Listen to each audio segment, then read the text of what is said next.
Então, bom dia, graça e paz a todos, sejam bem-vindos, feliz e abençoada semana a todos. Continuando a nossa jornada, hoje é o 13º dia.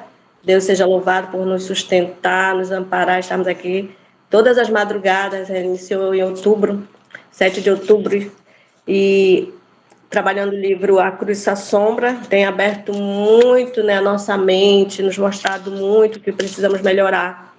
E hoje é um assunto muito importante, que é o pátio e seus serviços. Estamos falando do santuário. E conosco está nosso irmão, pastor Gutenberg. Continue a palavra, pastor. Seja bem-vindo. Amém. Bom dia para todos, irmãos. Graça e paz. Esse é um livro muito importante também, né, para o povo adventista, A Cruz e Sua Sombra. Esse foi o segundo livro que eu li, logo depois do Grande Conflito. E ele, sempre que eu leio novamente, sempre tem um detalhe, né?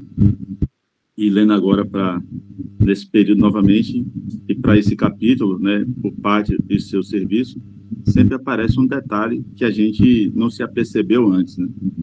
Eu não sei se os irmãos já observaram esse detalhe, tem pouco tempo que eu fui observar, que é a posição que fica o santuário, né?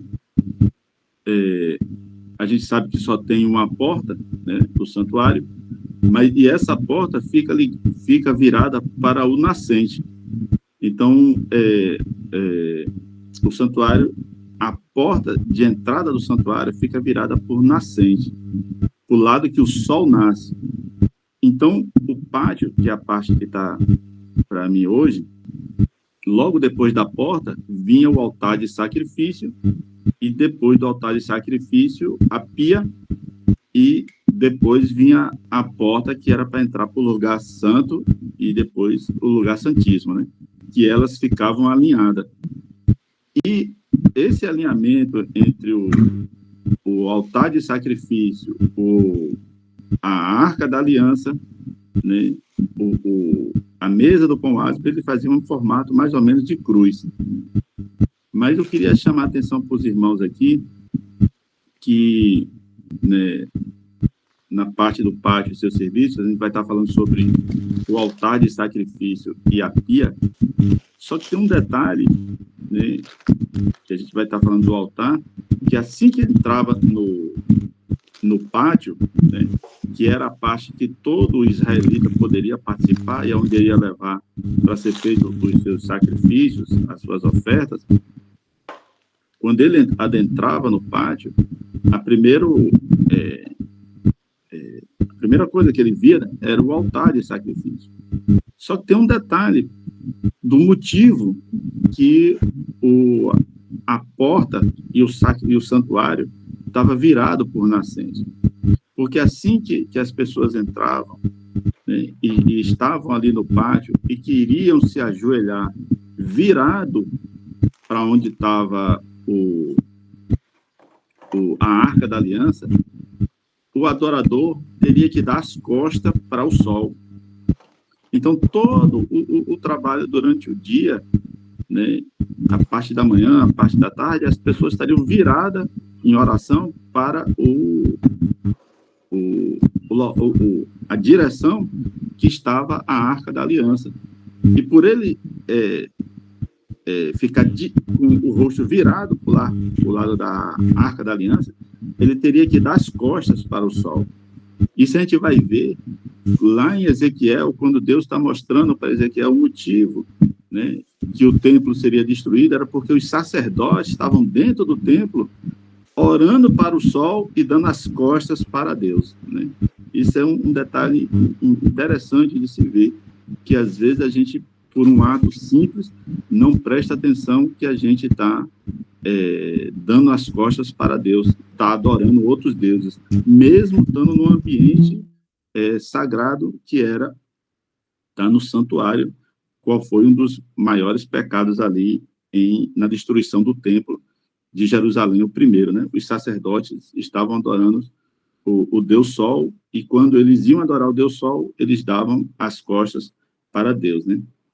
Mas entrando agora na questão do altar de sacrifício,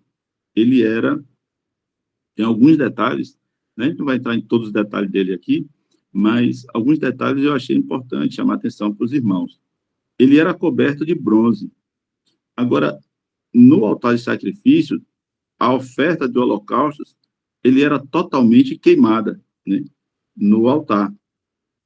E, como foi lido o texto para a base da oração, que estava em Levítico 9:24, coloca que foi o próprio Deus que acendeu o fogo ali. E era uma obrigação dos sacerdotes manter esse altar, esse fogo aceso. Eu vou ler aqui Levítico capítulo 6, de 9 a 13, alguns detalhes aqui que depois a gente vai estar comentando, mas a base do texto é isso. Levítico 9, ou versículo 6, capítulo 6, de 8 a 13. Diz assim: falou mais o Senhor a Moisés, dizendo: dá ordem a Arão e seus filhos, dizendo: esta é a lei do holocausto. O holocausto será queimado sobre o altar toda a noite até pela manhã, e o fogo do altar ardente nele. E o sacerdote vestirá a sua veste de linho, e vestirá as calças de linho sobre a sua carne, e levantará a cinza, quando o fogo houver consumido o holocausto sobre o altar, e o porá junto ao altar. Depois, despirá suas vestes, e vestirá outras vestes, e levará a cinza fora do arraial para um lugar limpo. O fogo, pois, sobre o altar arderá nele, não se apagará, mas o sacerdote acenderá lenha nele cada manhã, e sobre ele porá em ordem o holocausto, e sobre ele queimará a gordura das ofertas pacíficas. O fogo arderá continuamente sobre o altar, não se apagará.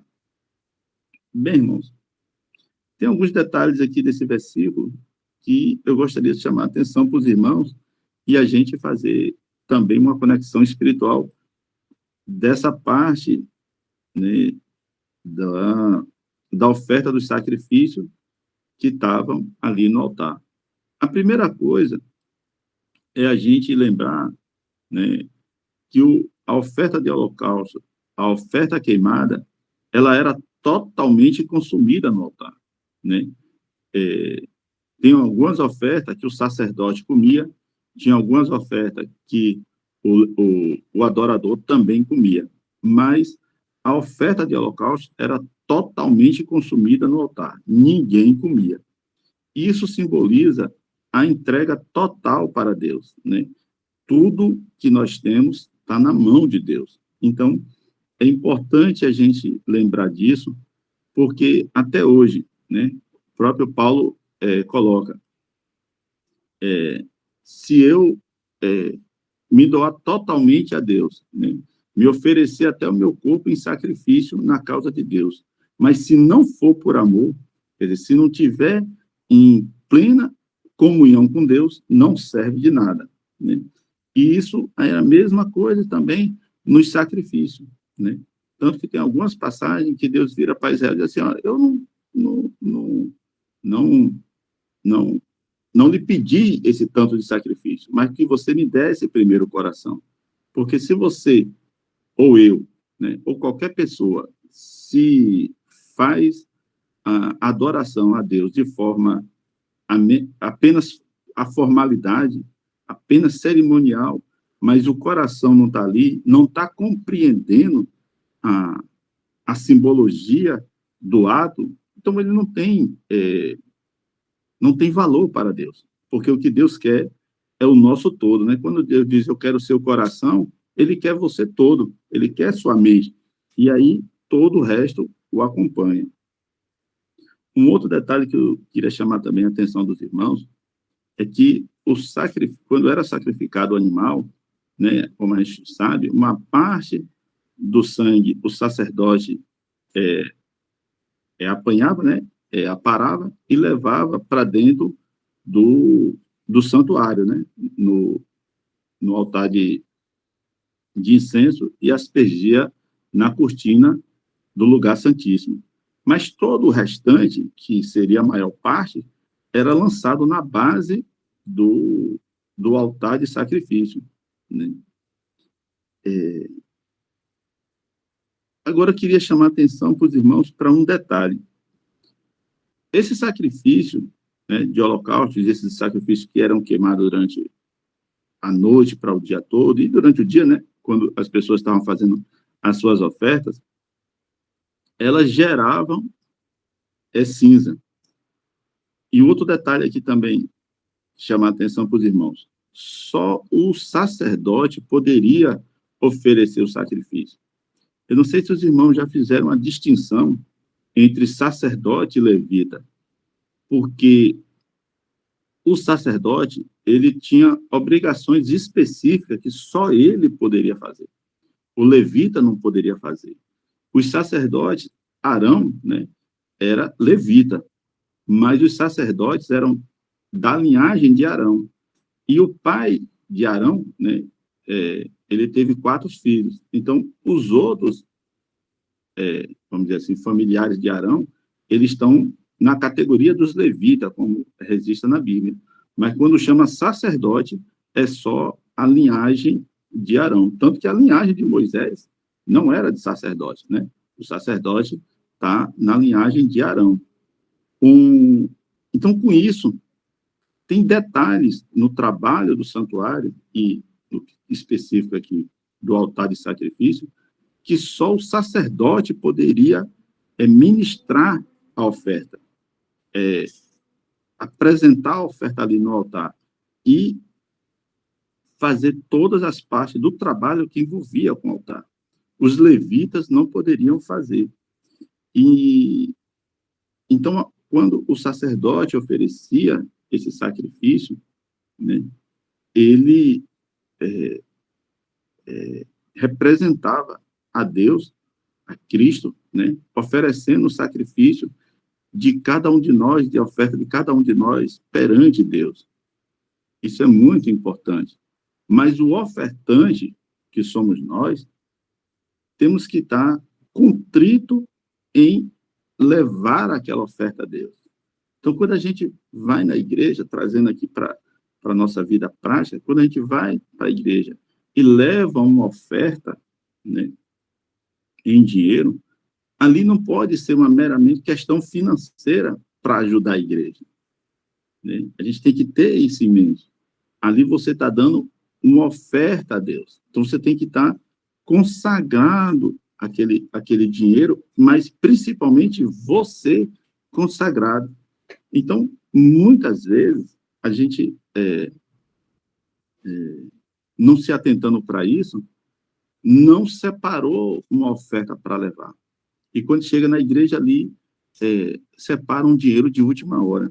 Mas se a gente for avançando, crescendo espiritualmente, antes de ir para a igreja, na hora que você está separando sua roupa, se aprontando para ir para a igreja, você também deve separar a oferta. Porque na hora que for de ofertar, aquela oferta e aquele valor, você já colocou o seu coração nele, você já sabe a finalidade dele. E a parte espiritual, você também já está conectado com Deus. Então, as bênçãos vêm porque Deus analisa e lê o coração de que cada um, quando deu a oferta. Então, a mesma coisa aqui no altar de sacrifício, né? Agora, um detalhe, chamar a atenção para os irmãos.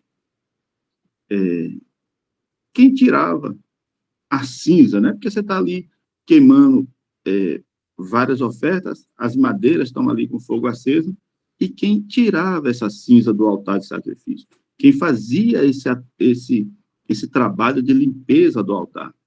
Às vezes a gente pode achar que é o levita, né? Que o sacerdote, o principal dele, era ali só oferecer o altar e participar ali da consagração da oferta. Mas não, irmão. As cinzas de todo o sacrifício, em toda manhã, era o próprio sumo sacerdote, né? Era o próprio sacerdote que fazia esse trabalho de tirar as cinzas do altar. E é interessante isso, porque a mesma roupa que ele oferecia o sacrifício, ele já está naquele texto que a gente leu, de Levítico 6, versículo 10, a mesma roupa que ele oferecia o sacrifício, que era a roupa de sacerdote, era a roupa que depois ele tiraria as cinzas que estavam ali no altar de sacrifício e colocava na base do altar, né? E quando chegava na manhã, ele tirava essas cinzas que estavam na base do altar, ali no pátio, e levava para fora do templo, do pátio ali, né? Ia num espaço fora, um espaço limpo, já reservado para guardar essas cinzas.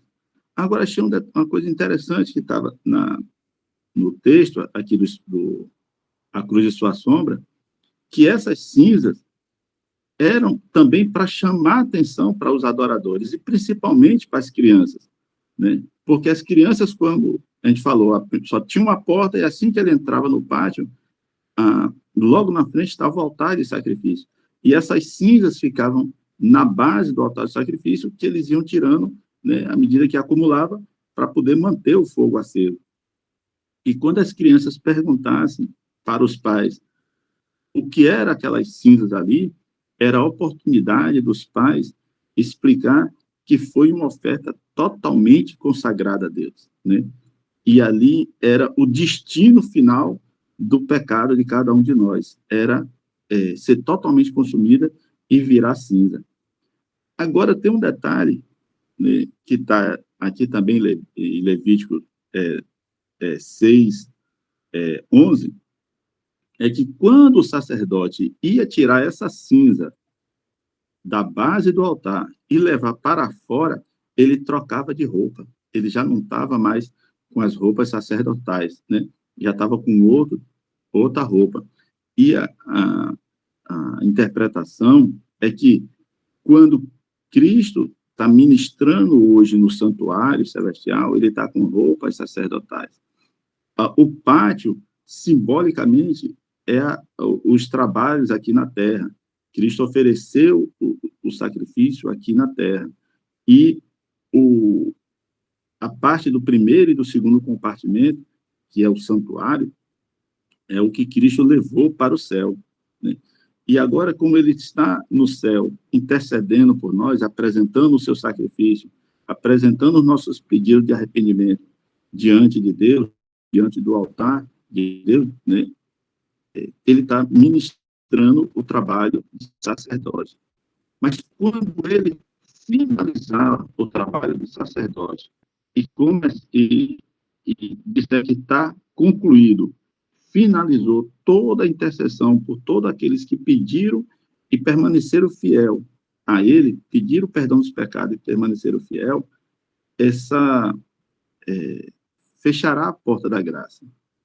E quando Cristo sair do santuário como sacerdote, ele irá trocar as vestes e virá para a terra como rei, para destruir o pecado, né? O sacerdote também, quando iria tirar agora as cinzas da base do altar e iria levar para fora do templo, para fora do pátio, ele trocava as roupas também. Ele não estava mais com a roupa que ofereceu o sacrifício. E isso é um paralelo que, quando Cristo concluir a obra de intercessão no santuário celestial, ele virá à terra, mas não mais como sacerdote, ele virá como rei. Por isso que encerra a porta da graça. Ele não terá mais, Cristo não estará mais na função de sumo sacerdote, mas sim como rei, vindo reivindicar o reino aqui na terra e destruir o pecado, né? E essas cinzas é como a terra vai ficar, como a gente vê lá em Apocalipse, todo a raiz e ramo do pecado será destruído. Devemos lembrar, irmãos, e isso é uma coisa importantíssima que temos que estar lembrando. Deus não vem destruir nenhum pecador. Essa não é a obra de Deus. Ele não vem destruir pecador, né? Isso essa destruição do pecador é uma obra estranha para Deus. Mas Deus vem destruir o pecado, e essas cinzas simbolizavam o destino final do pecado. Mas se eu ou você, ou qualquer outro, está apegado, está ligado, né, está preso ao pecado, aí eu e você vai junto. Porque Deus vai destruir o pecado. E se você ou eu está com esse pecado no coração, está com esse pecado na vida, não é que Deus vem destruir o pecador, ele vem destruir o pecado. Mas se eu e você estiver preso, arraigado, se deleitando no pecado, aí vai junto, né? E isso é importante, porque essa parte das cinzas no altar chamava a atenção para todos o destino do pecado e daquele pecador que ficou preso ao pecado, né? E essa parte da troca das vestes sacerdotais, irmão, é um símbolo muito forte, porque se a gente não entender e não lembrar, né, porque todos nós aqui já conhecemos isso, as explicações espirituais do dia da expiação. A gente está no dia da expiação antitípico, desde 1844 até esse momento que Cristo finalizar a intercessão no céu.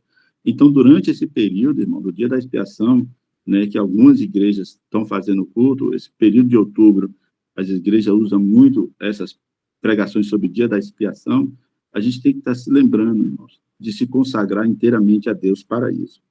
E, para concluir, irmãos, chamar a atenção também que tinha, depois do altar, depois que o sacerdote oferecia o sacrifício e iria levar o sangue para dentro do lugar santo e na cortina do local santíssimo, ele antes passava numa pia que tinha na porta do segundo compartimento, né, mas no pátio lá de fora, e ele lavava os pés e as mãos, né, para que não entrasse com nenhum símbolo de impureza na presença de Deus. Nós também devemos estar lavando o nosso coração, irmãos, na hora de apresentar os sacrifícios, a coração e mente, para que não chegamos na presença de Deus de impureza. E isso a gente não consegue fazer de nós, né? Nós somos pecadores, né, nascidos em pecado. Mas se nós nos consagrarmos a Deus, pedirmos a presença do Espírito Santo na nossa mente, os nossos atos serão consagrados não por nossas